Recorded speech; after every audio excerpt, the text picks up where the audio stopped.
Kitchen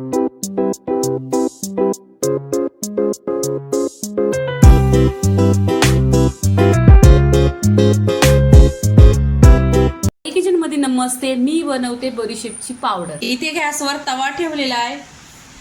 आता आहे ना इथे बडीशेप भाजायची। बडीशेपची पावडर ह्याच्यासाठी करायची, कुणाच्या तोंडाचा वास येत असेल किंवा रक्त शुद्ध व्हायला, बाकी प्रॉब्लेम असलं, पोटात दुखत असेल किंवा लेडीजचे अजून प्रॉब्लेम असतात तर बडीशेप खाल्ल्याने आराम भेटतो।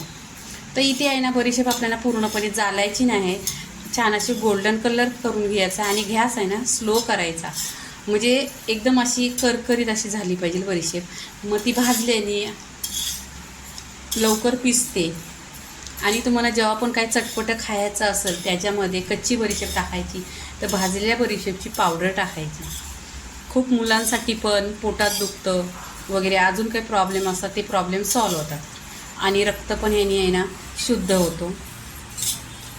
इथे गॅस स्लो करायचा ना, छान असा पूर्णपणे अशी छान अशी भाजून घ्यायची। कलर पहा, बडीशेपचा छान असा गोल्डन कलर आहे ना, भाजून घेतली आहे तव्यावर। आता आहे ना इथे प्लेटमध्ये काढून घ्यायची। काढून घेतल्यानंतर आहे ना एक 10 ते 15 मिनिटं थंडा करून घ्यायची, पूर्णपणे थंडा झाली पाहिजे।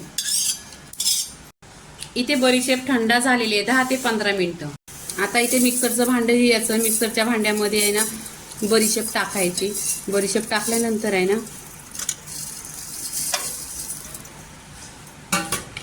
ढाकण लावायचं आणि एकदम अशी छान पावडर बनवायची।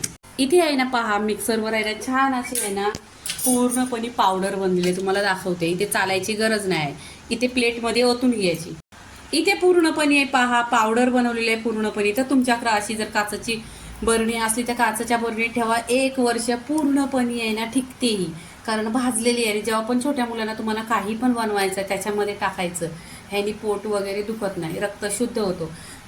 पूर्णपणे रेसिपी झालेली आहे बडीशेपची पावडर, भाजलेल्या बडीशेपची पावडर झालेली आहे। लाईक करा, शेअर करा, सबस्क्राईब करा आणि नेहमीच खात राहा। धन्यवाद।